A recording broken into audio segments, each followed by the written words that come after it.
and we're going to add and edit. So here it's showing that there's a sprint every week, and this is going for 5 weeks.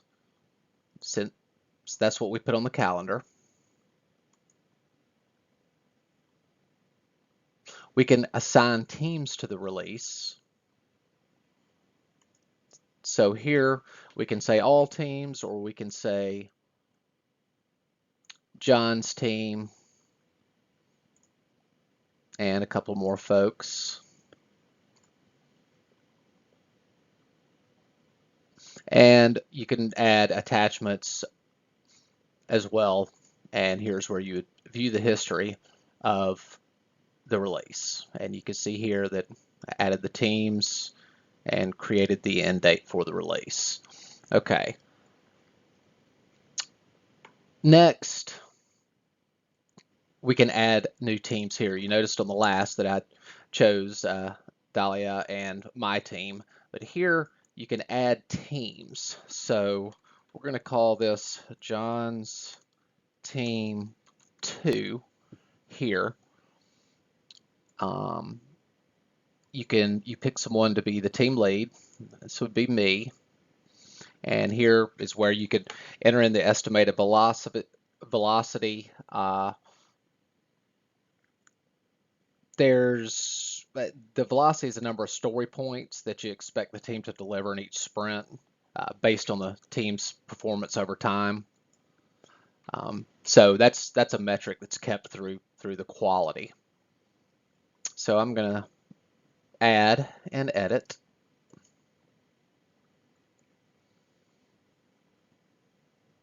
And you notice here I can assign to new releases. But what I'm going to do here is I'm going to add members to the team. So we're going to add Ricardo and Louisa to the team. And the capacity per day, is a metric that is kept. And this is based on the fact that people will work 6 hours a day. And obviously this can be changed. All right, so we're going to go back. Now we've added the team and we've assigned the members. And if we need to, we can go back to this release and we can assign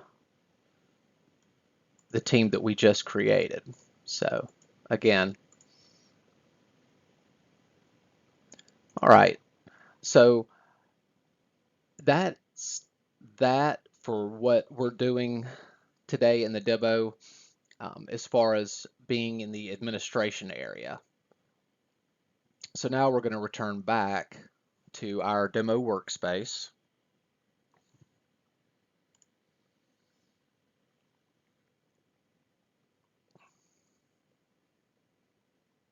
And we're going to take a look at the backlog here.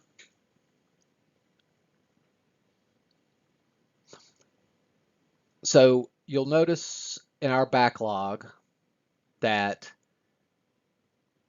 there is a tree structure here. This is the way the backlog displays the epics, features, stories, and tests. So I'm going to click on epics here.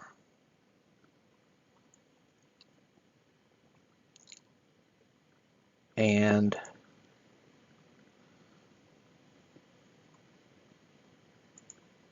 I'm going to remove these releases.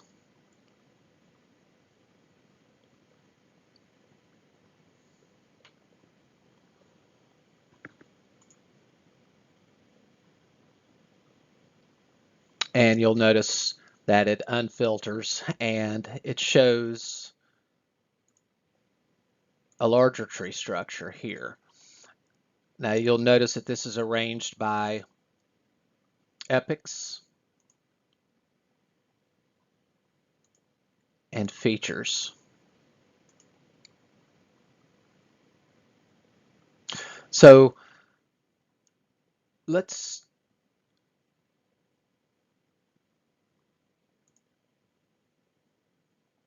go into the backlog.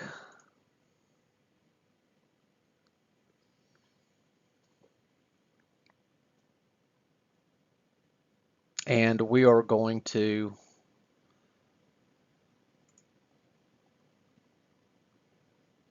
take a look here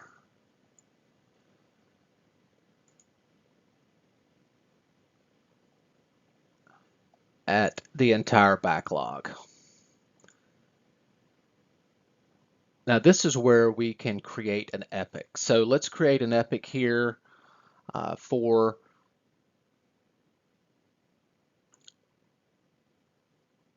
this app, and we'll call it notification. Sorry. Notifications. Okay. And here we can give it an epic type. You remember architectural business. And then here's where you can assign the story points. We can add a tag and we can attach as well. So we're gonna, this is where we can add an epic. Now we can add a feature as well.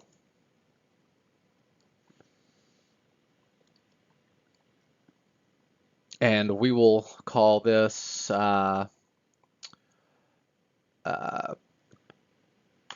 manage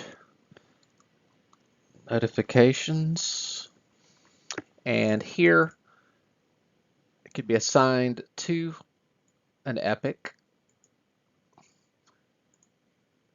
It can also be assigned to a release. We can assign it to a team. We can tell what kind of feature type it is. And we can also tell what module it goes to.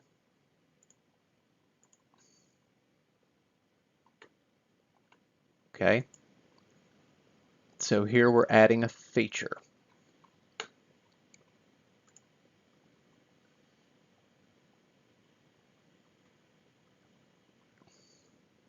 Next, we will add a user story.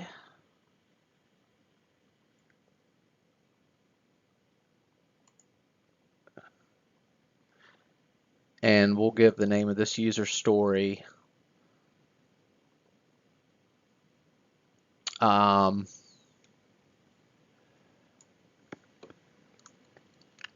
received notification from customer. Okay. Here again, you can add the modules,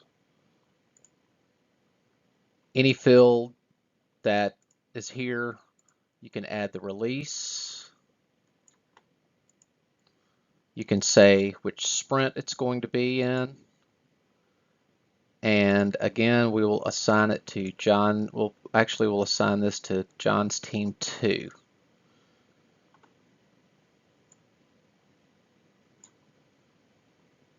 Oh, we need to assign an application module. So we'll do that here. Okay. And again, it shows you up here the user story was created with the ID. This one is 8005.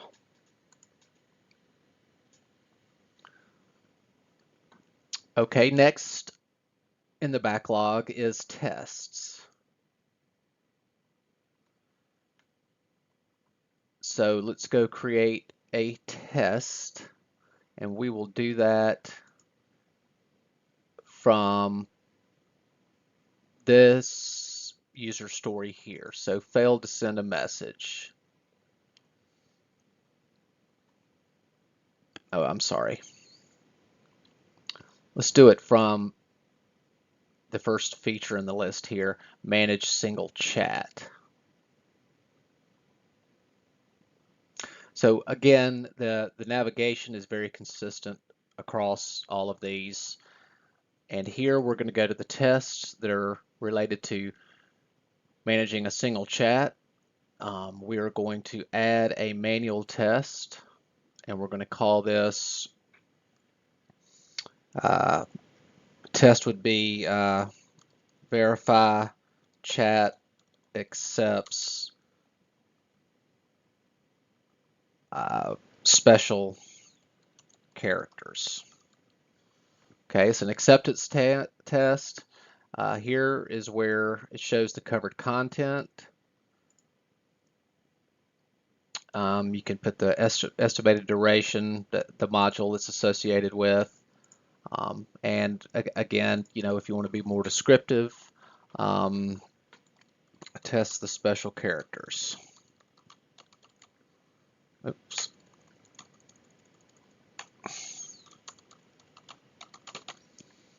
Okay. So we're going to add that test.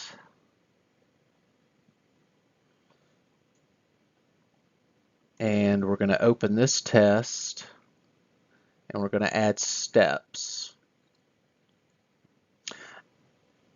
Now, there's two different displays here where you can add steps. There's one here where we add a step, and we can say log in to app. And you'll notice when we add another step that it looks like a flat file, like text fields, because in the background that's what it is. There is another view here that can be toggled where it shows your icons and gives you a text area where you can edit the step. And we will say go to main menu, and you will also notice that every step doesn't have an expected result, or it doesn't have to have an expected result. And also you'll notice that these two are means to an end, and our third step is the validation step.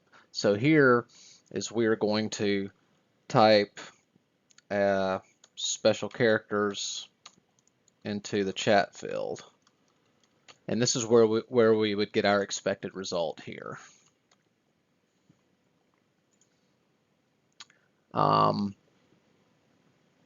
Now we can save this test as version 1.0.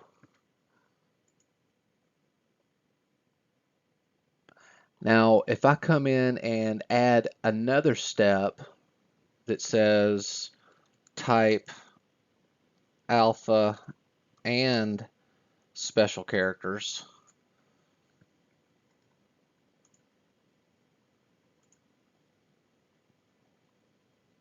here, and then the validation step would be accepts both.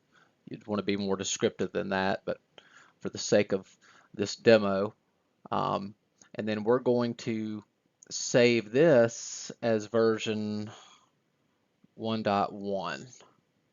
So save it there. So here you'll see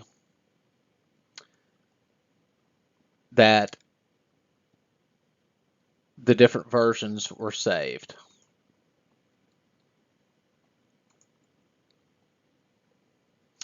Here is the version number, and this is the revision ID. So you'll notice that you can go back and get these tests, and even if you need to copy and paste this and move it out, you can.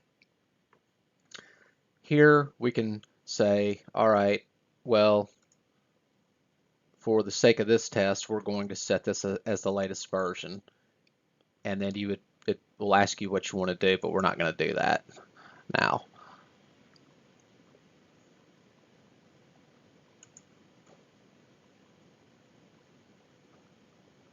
Okay, so we have our test here,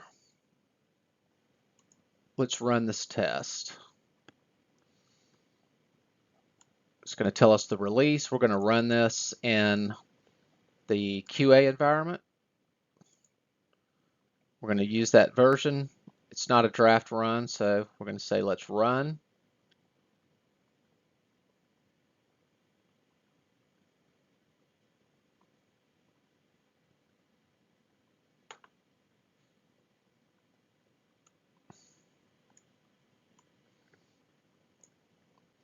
And I'm going to move the manual runner into this screen. And you'll see here where we can go through, and here we can pass. We can just say it worked. And then our next verification point, we can say that it failed.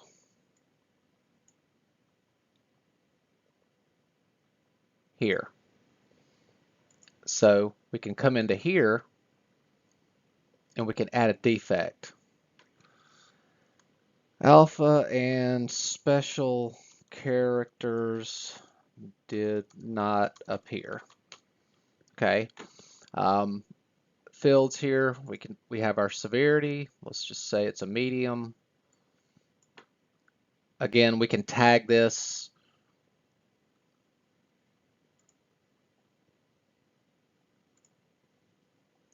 Fill out as much information as possible.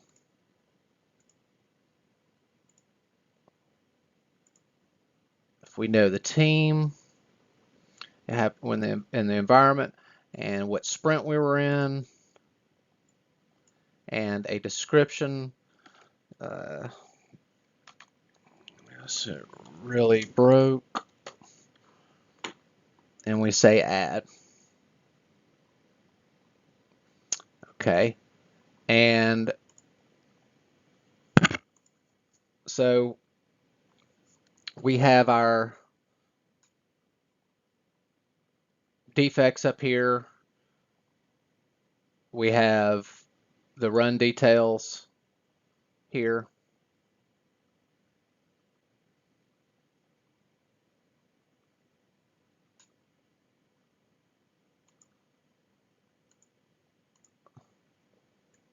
Okay. All right, so now we can stop our test.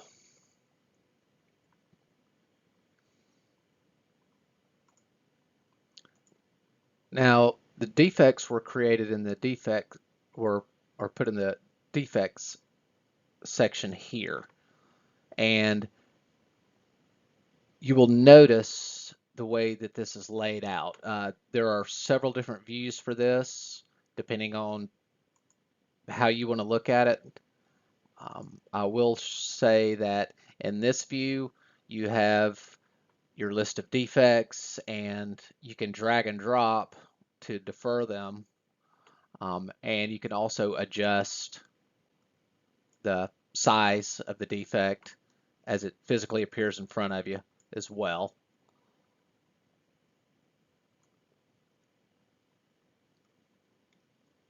And you'll notice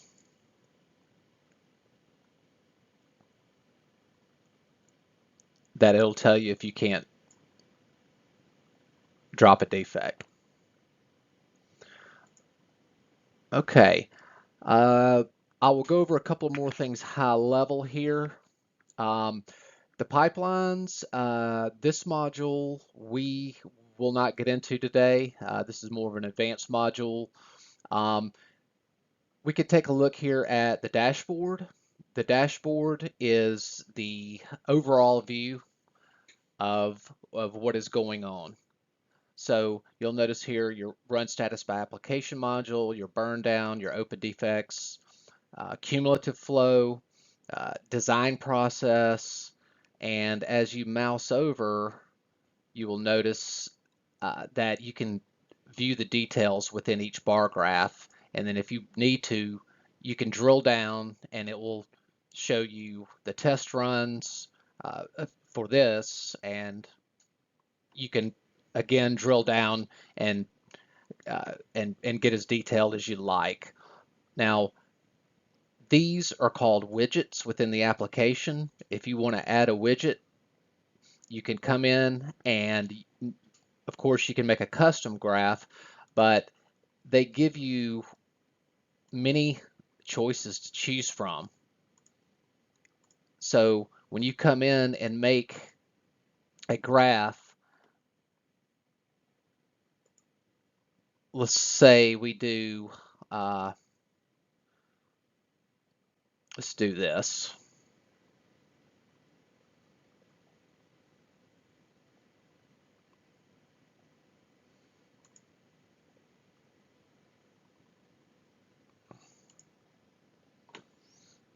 Let's do a impact of changes. So we say we want to add that to the dashboard, and then we would come in and configure that here. You would say your current status or status over time. We would look at our scope, do the commits. Let's do all releases. And as we're doing this, we can preview the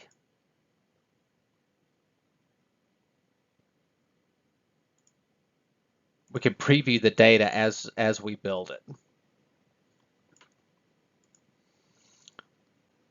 So let's do this. We're going to display releases, and we're going to group it by teams and commit times. And again, if there was any data to show, it would display here. So that is how you add a widget. So widgets will come up on the dashboard. Also, there is the My Work section. And you'll notice this is the section for me. And these are items that have been assigned to me and items that I am currently working on. So I will know what I need to do, and I will effectively have a task list when I come into work each day.